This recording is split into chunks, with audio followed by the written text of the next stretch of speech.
I don't know if this is something that is coming, but my internet kicked out completely about right after I sent out the link. So hopefully it doesn't. And if it does, I'll come back. So thank you for that prayer. Appreciate that. We'll do a brief spiritual thought and any questions you guys have. And I'm sure as we go, people will join us. So in 1 Nephi chapter 7, verse 21, we all know how Nephi's brothers were not really great family members. I mean, you can, not Sam, but Laman and Lemuel, we kind of know the history, we know the story. And, you know, I think I'd want to liken this to family that we have. We may or may not have a Laman and a Lemuel, but there's always something quirky in everybody's family. I don't know, maybe you guys are just different than me, but there's something weird, somebody behaves strange, life happens, you name it, those things are there. At least they are in my family. But I like the words that Nephi said. It says, and after one of the many fun times he had with his brothers, it says, and it came to pass that I did frankly forgive them all that they had done, and I did exhort them that they would pray unto the Lord, to their God, for forgiveness. And it came to pass that they did so. And the Lord, and after they were done praying, the Lord did again, can't read for some reason here. And we again did travel on our journey towards the tent of our father. And that's just one of the times that goes along with that. In this case, they prayed unto the Lord, they sought forgiveness. But in a lot of cases, and Nephi had this happen as well, it doesn't necessarily work that way. And we know how Laman and Lemuel turned out. They turned out not so good. And I think it's important to look at this, that no matter what our circumstances with whatever family, we've got a responsibility to forgive them. It doesn't mean we need to necessarily, give in to what their issues are, etc. I'm not saying Nephi did, but, it's important for us to be able to know that, especially when it comes to family, I think the Lord expects us to forgive. And hard to sometimes forget, especially when the behavior keeps up. But again, we've got a great example with Nephi. He's done a great job with that, and we have great experiences of his to look at and read. And I hope a brief thought, but I say that today in the name of Jesus Christ. Amen. Hello, Tina. How are you? I'm doing good. Good. Welcome. Glad you're here. All right. Thanks. In our grand total of the three of you and one of me, grand total of 4. And Tina, you came. I've got a BYU Idaho meeting that we're going to have to cut our meeting a little bit short tonight. So we'll probably end right around 7:30. And I've got to run and get on that. But I wanted any questions. You guys did overall good jobs on the papers. And those of you that are watching on the recording, there were a couple that had some feedback that said you need a little more detail and a few other areas to work on. But many groups got very close to the perfect score, and many groups did a great job, and all groups did good for the first paper. Any questions on that or anything else that I can answer question-wise today? Is the next doohickeys paper built onto the other one, or is it a whole new paper? No, completely new. And again, what I want you to do is just forget about the old one. This one is lessons 6, 7, and 8. So your content is going to be picked from one of those 3 lessons. Okay? We're here for hiring tonight. If you wanted to do an issue on hiring with one problem and solutions to go with it, great. So it's you leave the other one behind and start fresh. Perfect. And thank you for asking that, Megan. I appreciate that. Welcome, Susan. Glad you're here. Any other questions that we have from either the quiz or not the quiz, but the paper or anything else for tonight?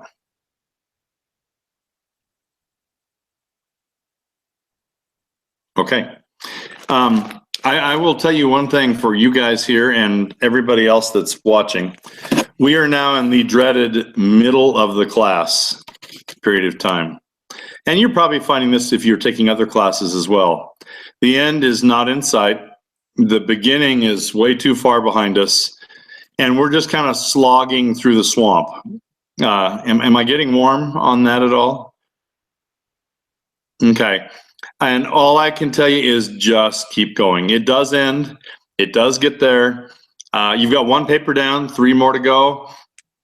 And just keep up the routine and just keep going. Have some fun in your groups to make it a little bit lighter. And hopefully it goes through pretty quick. And I'm not going to sit here and tell you it isn't that way, because I know it is. It's that way for students. It's that way for teachers. And hopefully together we can make this still stay fun. So let's talk about hiring tonight. Okay. And Susan, if you were talking, you're muted. So I'm not sure you were talking at us or the person walking behind you. So, all right, there you go. So let's, with 4 of us, we can probably have your mics open. There's only 4 of us. If you guys open your mics, we're probably okay. If we get too much feedback, we'll stop it. But if you want to do that, that might make for a little easier conversation. We'll give it a try anyway. So what did you guys have thoughts on the reading or thoughts on hiring in general, as you may do that in your workplace or have family or friends that do that? And if we get an echo, somebody yell, and then we can just mute things unless someone's talking. I think for me, hiring and recruiting is an area that I'm interested in going into after I finish school and get my degree. So I think it was an interesting topic to learn more about and hear more from the other side of the table. Of course, we've all done interviews and those type of things, but it interesting to see a different perspective of that. Okay. And hiring is challenging, especially in today's world where there seems to be more demand than there is supply, and it can be tough to get people into an organization. Okay, good thought, Melissa. Thank you. Other initial thoughts from you guys on hiring? Well, I thought it was interesting about having your resume sent in through an electronic method. Okay. Because you know, you have to match when you write your resume. It's not the static doc, the skills. Then you could be the right person. Computer won't kick you out to the human being to be the right person. Okay. And that's an interesting thought, Tina, because there's also the, do you really customize the resume or do you customize a cover letter? My humble opinion, and that's all it is an opinion, is that you nail that resume for what you really are, and you get that snapshot, and then you do a really good job on a real cover letter, maybe a full page, not any more than that, but a full page, and talking about the job and how you match it, etc. Do you guys have an opinion on that? I've never done that personally, but I'm sure it would probably help. And the other part, Megan, so you've never sent a cover letter or you've never customized a resume? Both. Okay. All right. Okay. And I am from a recruiting perspective, from my HR background, I really, unless it's a very low level entry type of job, I would never, certainly a professional job, I would never really look at that unless they had a cover letter. So in my mind, it's kind of a key. And again, everybody's opinion is different. Some people say you customize the resume every time. I say you keep a good, strong resume, because that your snapshot is who you are. But then you use the cover letter to put that together and make that work for you, including keywords like Tina said from the position description or key action words about your skills, etc. Yeah, one of the things in my last job, what I did was I worked with unemployed professionals to help them return to work, help them with resume writing, job interview skills, and so systems were coming in and being more prevalent. We found that the resume that's off of the cover letter probably didn't get past the ATS system. Okay. Okay. And in case, as to Tina, and again, by the way, Tina, you're breaking up just a bit. I think we heard most of your comment, and maybe it's me, but I only heard there was kind of choppy there. The thing I would add to what Tina's talking about is that whether you like it or not, electronic screening is real. Unless you've got a very, very small company that doesn't use that resource, people use it. And you've got to get past that. So whatever way that makes it work is what you've got to do. And it's still a key with making sure people are getting hired today. Other thoughts from anybody on the initial part of hiring here?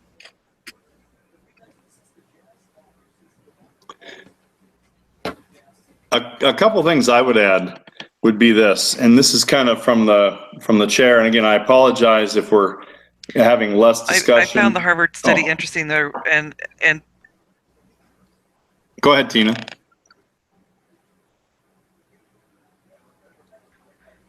well, what I was saying was, I wasn't surprised when the Harvard thing said that people did emphasis on hiring. They would wait until it became a demand instead of really looking at what they needed ahead of time or adjusting what they needed before they start job ads out. And you know, that is so true. We, and companies, including mine, when everything's hired, we just tend to be, oh, I've got it. It's fine. I finally got there. And it really is important to look in advance. So even maybe using an example, keeping a group of people in advance ready to go. So maybe it's somebody you keep in touch with, you kind of do the recruiting in advance and then not pull the trigger. Again, a lot of work to that, but a lot of companies find success in that. So that's a good observation, Tina.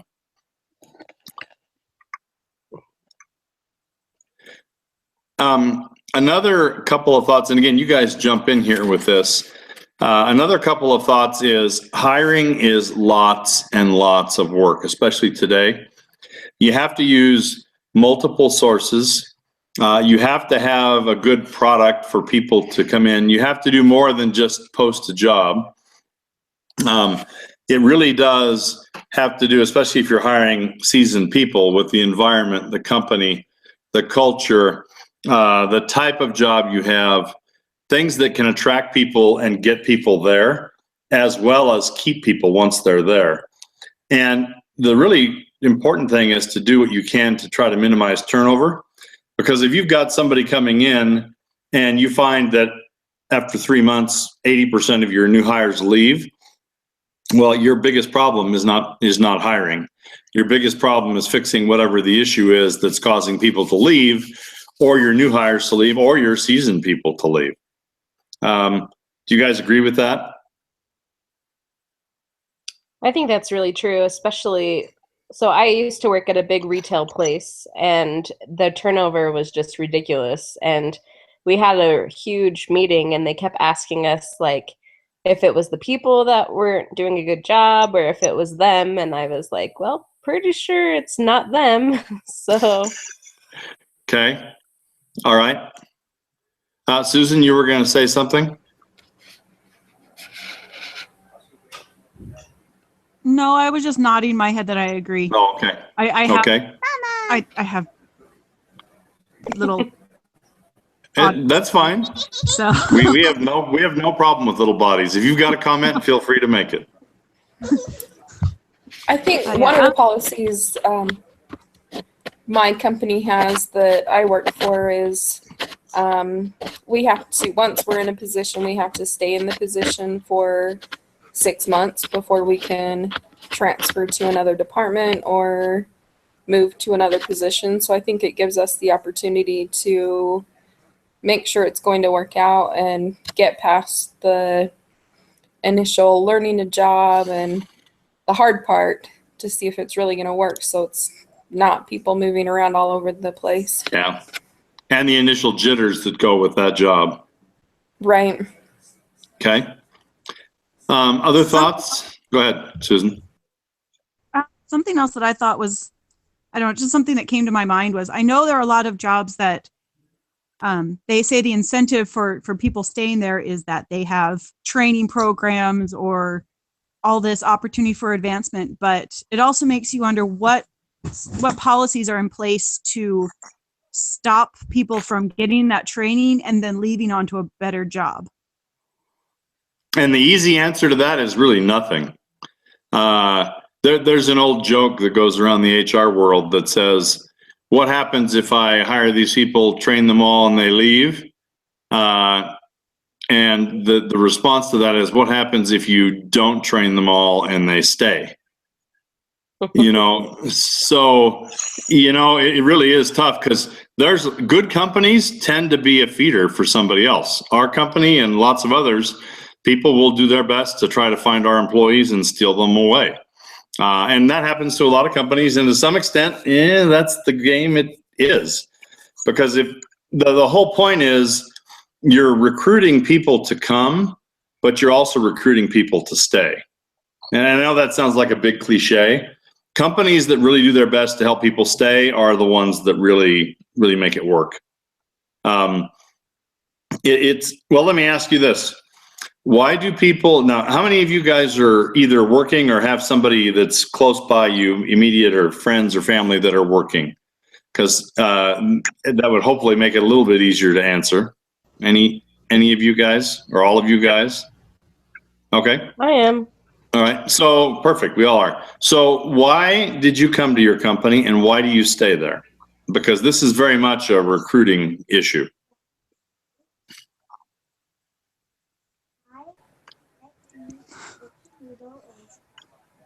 So Susan, go ahead. the place that I don't work there, but I volunteer. Okay. No, it's okay. Don't worry the about place it. I volunteer, the reason I volunteer there is because it's close to my house. That was the biggest determining factor. But now that I'm there, I know that when I talked with their HR person for that one project, I asked her, what, because we are kind of out in the middle of nowhere, because people drive in from, we're about 20, 30 miles outside of Boise. And people really? drive in Okay. from Boise to work there. And it's a small little hospital. But I said, okay, what do you do to keep people there? And she's like, it's the environment. People like to work. People will drive that far. It's not because we get paid better or anything. It really comes, they can get more money anywhere, but really they like the people. The environment is fostered to be friendly. It's kind of mandatory that we're friendly. And so that's why. Go ahead. That was it. Okay. Susan, that's a very good observation, because if it wasn't, and let's say they just paid people a bunch of money to come out there, how long would that last with a 20 or 30 mile drive? Or longer, unless you live right on the outskirts. Probably not very long, right?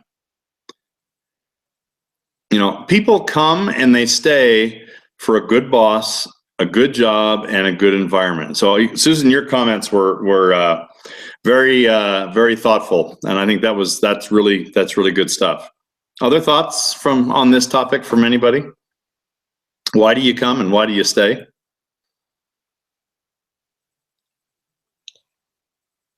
I think for me, I stay because we have really good benefits, and I love the people that I work with. Okay. So the benefits are at least a factor. Is that what you're saying, Megan? Yeah. Okay. But if it was just good benefits, would you stay? I don't think so. Just because of the people that I enjoy working with. So. Okay. Very good. Tina, were you going to add something? I'd say I've left jobs twice now because of bad management. And the last job, I basically hung out until they laid us off because we knew it was coming. And we thought, well, we're staying until we get laid off. Okay. Yeah, but you weren't happy doing that probably, I would bet. No, I was not. Okay. And there's nothing wrong with that. If you know that's coming, it can be a benefit, but it's one of those, if that wasn't coming, you'd have found something else, I would bet, correct? Oh, yeah. I back at school and looked at it and went, and I've been working on a couple other things. So school's the full-time event right now. Okay. All right. Okay, good. I think we lost one of ours. Hopefully we'll have her back here. And, you know, I think the thing I would focus us on is that when you're doing the recruiting and the hiring as the HR professional, I think you need to paint an honest picture. You don't want to paint a rosy picture that makes everything look perfect and people get there and they're horrified. And I think it's important for HR people to give an honest picture, to tell what the good parts are, what the challenges are. And that way, when people face that, they don't go, oh my gosh, what did I just do? Because lots of people that you may have a job offer for had another job offer either at or near that, or maybe one that's come up after the fact. And instead of just staying with you, they say, you know what, I got a call from recruiter X or from a manager or whatever. I'm going to call them back. Where if they're liking what they found and it matches, then people will stay. The other thing I think when it comes to recruiting is that applicants know there's issues in a company. My line on this, I've been in my job about 7 months, is, you know, I've found a lot of the skeletons in the closet and I can live with them, you know, and I think that as you do recruiting, you have to be honest with people and say, hey, you know what, here's the things we struggle with. And so when they find them, it's not horror. It's just like, they told me about this. And it, you know, unless it's horribly bad, they can work through it and kind of go from there. The other thing is, I think that when it comes to recruiting, it is a lot of work. You can't do one source. You can't do one thing. You can't do the days of putting a sign out and saying people flock to you are over. You've got to really work at getting that done. And I would say in our HR function for our company, if you look at the total, all of the HR function, it probably takes 30 to 40% of everything we do is recruiting, maybe as high as half of what we do. So those are a couple of thoughts. I think the other thing that goes along with this is recruiting can be a lot of fun. Now, when you look at this, I think, Melissa, you said this earlier, you would think this would be an interesting profession. It's stressful. It can be hard. But when you find the right person and they fit in a job and they stay, and you run into them 3 months later and they say, you know, thank you for finding me or bringing me on. This is the best job I've ever had.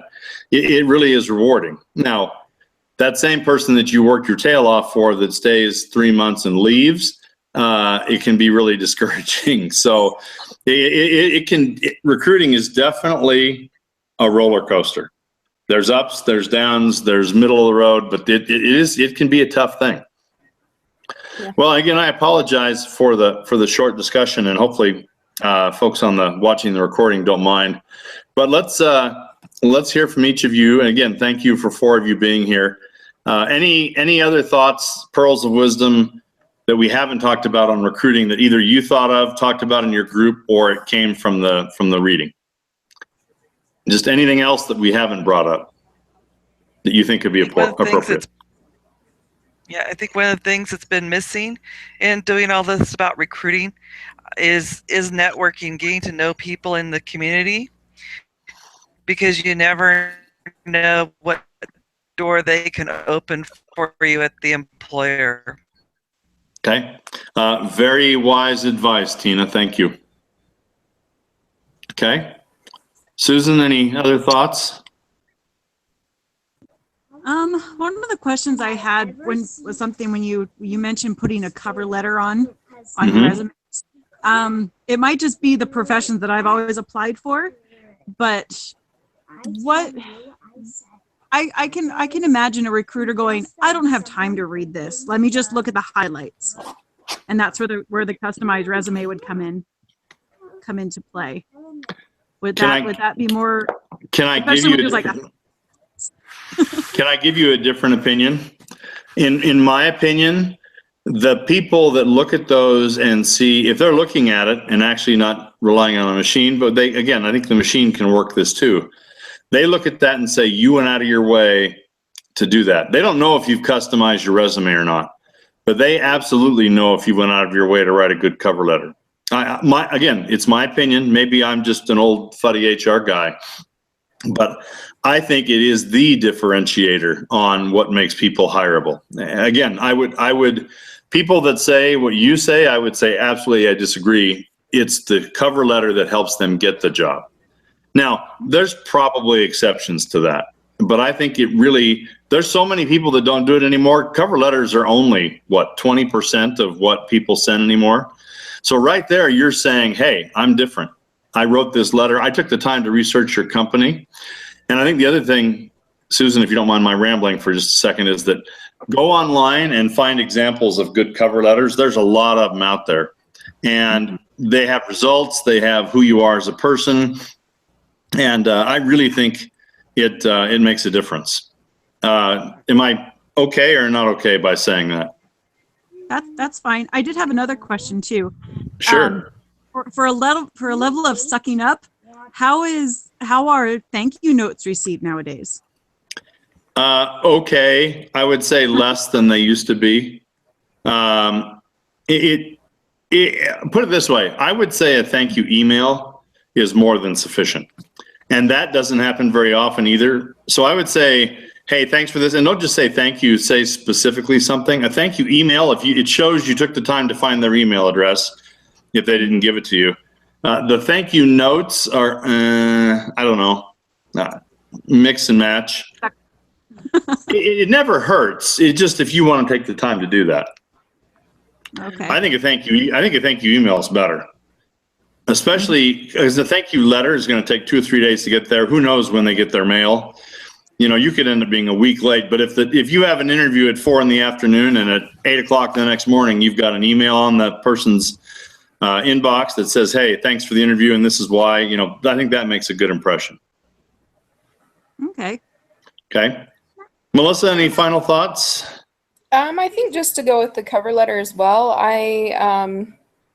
The current position I'm in, that was also one of the things that helped me to get that job.